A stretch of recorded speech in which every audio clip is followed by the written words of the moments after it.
Hey everyone, good morning. Welcome to the Teach Better Today morning show where the Teach Better team gets to join you live every single morning, Monday through Friday at 7 a.m. Eastern.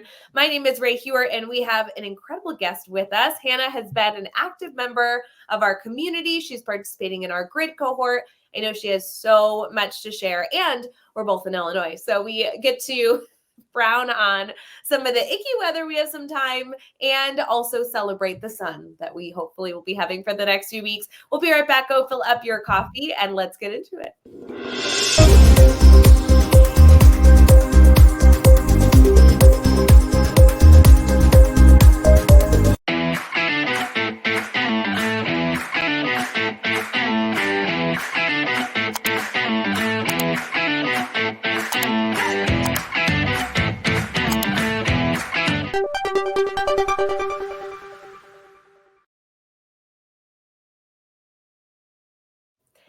Hey everyone, good morning. My name is Rae Hughart and I am here with Hannah. Hannah, how are you doing this morning? Pretty good. How about yourself? Good. I'm so glad to have you on the show. You are such an active Teach Better ambassador. You're so active in so many different pockets of our community. I'm glad that we're able to feature you on the show as well. No, I'm happy to be on. Yeah, I've been enjoying the different bursts of weather. Whether we go from 80 degrees to a snow day, Literally. at different points in the year. Illinois could be surprised for weather. What do It you know? can be, especially in April. I feel like it has been a whirlwind. I'm ready for May to kick in, end of May. Let's get some sunshine consistency, and I'm game. Yes. No, we finally hit the end. We're officially done with state testing. So we're finally over that hump, and now we're just in the home stretch here for the end of the year.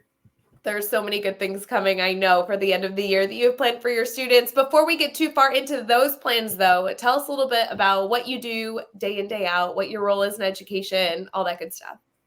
Well, first and foremost, I'm a mom and a wife. I have a 7-year-old who's into dance, 4-H.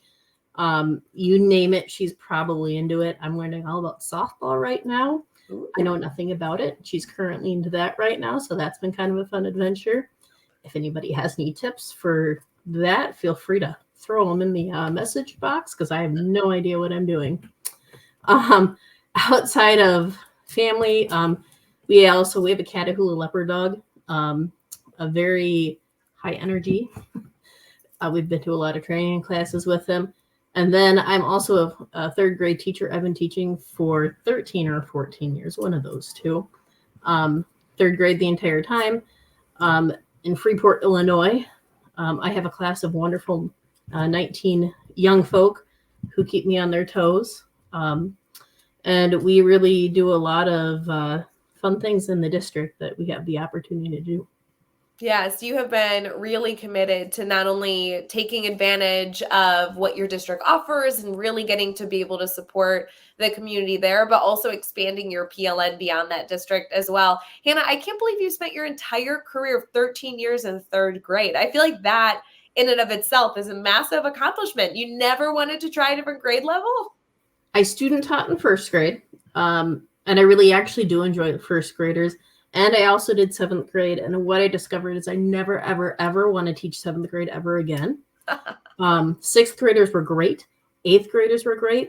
I don't think I ever want to do 7th grade again. There's just something about that age group where either it's my sarcasm was just not compatible with it, but with one of those two. Before I was in the classroom, I taught at a residential mental health facility in northern Wisconsin.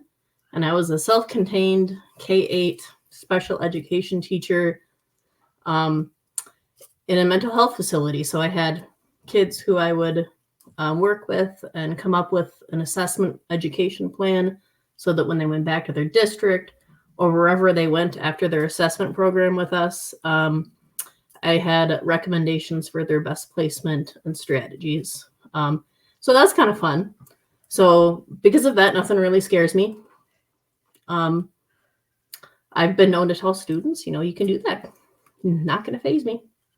I think it's great that your experience has really led into helping in now your role as a third grade teacher, being able to kind of have a number of different roles, not only through student teaching, but through other elements where you've been able to see different types of students in different situations, that does like support educators and being more well-rounded, being able to support a diverse group of students.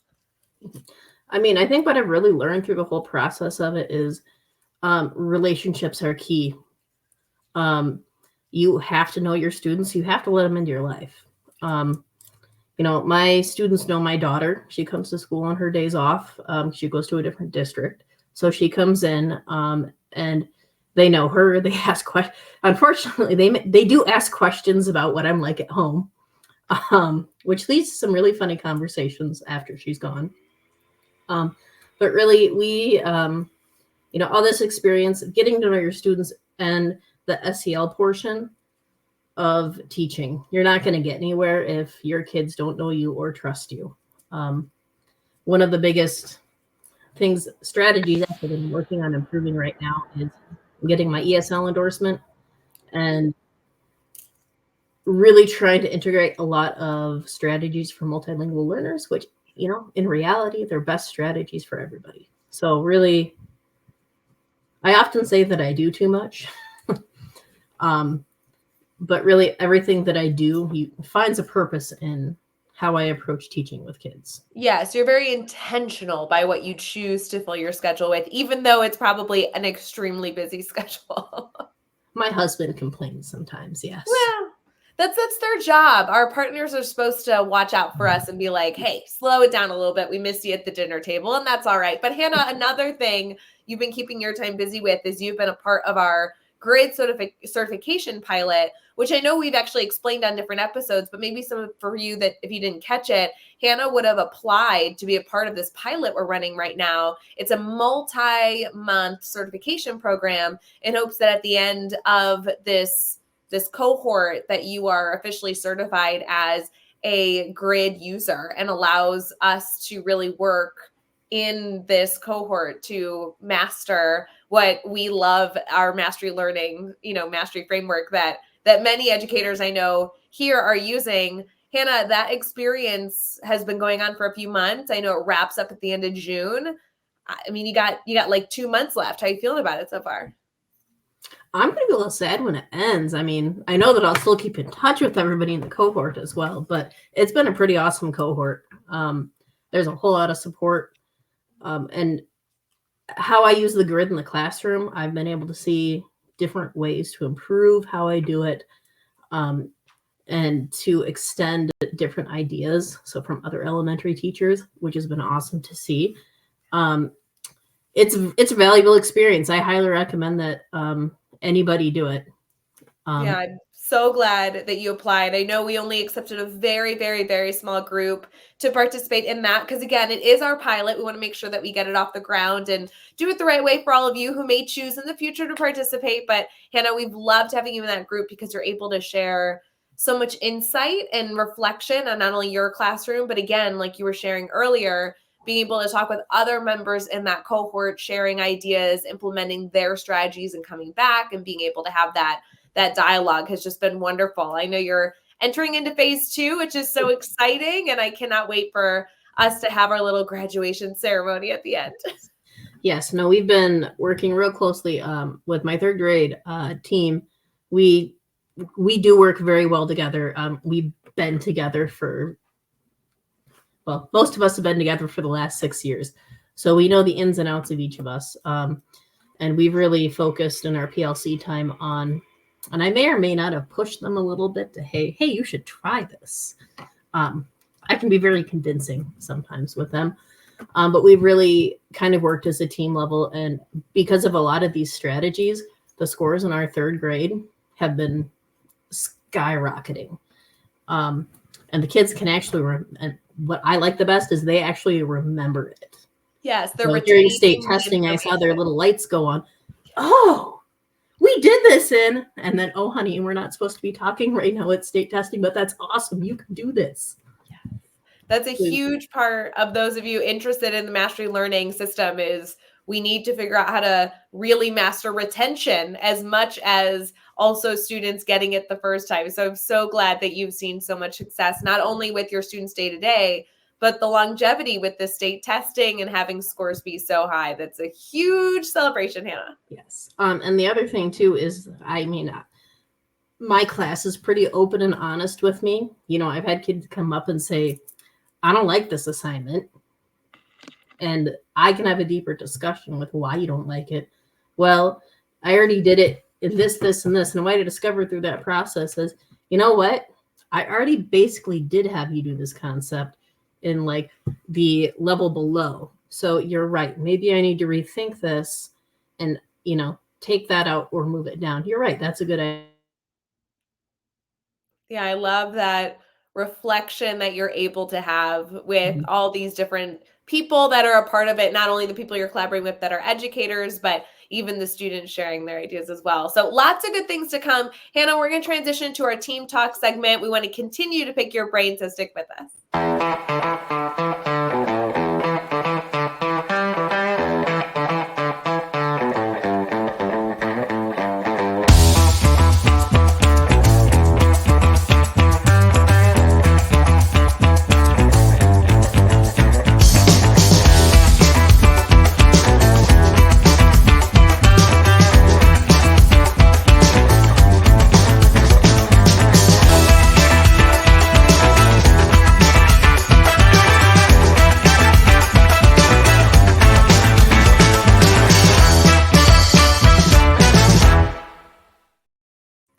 Hey everyone, thanks for sticking with us here on the Teach Better Today morning show. Before we wrap up this conversation, we do want to pick Hannah's brain a little bit further into all the work that she has been doing and sharing with not only our grid method cohort, but also our ambassador crew and everyone else that she's connected with, because Hannah has definitely dedicated a lot of time to growing her PLN. Hannah, as you reflect on your time in the grid method cohort, your time as an ambassador within the Teach Better team, your time as a successful third grade teacher, not only giving in this field, but learning from people all around you. What do you feel like has been a piece of advice that you've received or been giving out that has been really impactful? I think that I would say is listen more than talk. Ooh. And it's one of the things where, I did that from the very beginning of when I started with my adventure with Teach Better. Did a lot more listening than talking. And then that's allowed me to really kind of take things in and really think about how I'm going to respond. But as I'm listening with intention. Yeah. One of the things that's especially what I do with students, I'm listening with intention, because trying to get what the true message is. Oftentimes, I'll find myself talking too much, or, we've all had those times where I'm like, I just got to put my foot in my mouth for those sorts of things. And one of the things, so when I first came to Teach Better, I was introduced through the Teach Better conference. Yes. And shout out to Alex Valensic. He's like, hey, you should come on. We're going to be setting up. Okay. Just kind of hopped in and, where do you want me? What do you want me to do? Didn't know what I was doing, but just kind of hopped in, did more listening than talking with that. And ever since then, it's just kind of been hey, that may be kind of cool to do, or hey.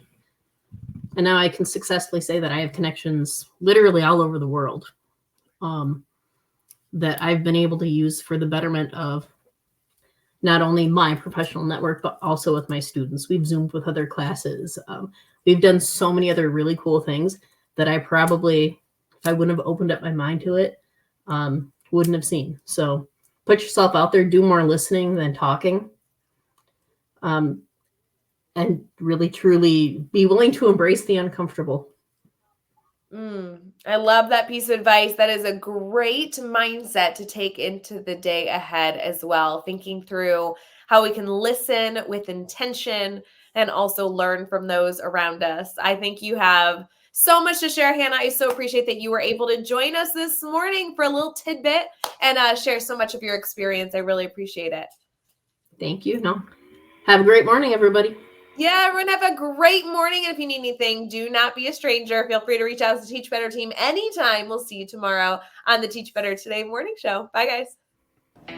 Hey, Teach Better community. Thank you so much for joining the Teach Better Today morning show every single weekday at 7 a.m. Eastern. We have so many resources for you outside of this live stream at teachbetter.com, including blogs, podcasts, and professional development that will bring our team to your school. Wherever you are listening from this morning, please make sure you are sharing and celebrating the incredible educators in this world. And hey, if you are listening over on a podcast to Teach Better Talk, we would love a 5-star review. The comments are always so entertaining. We'll see you tomorrow.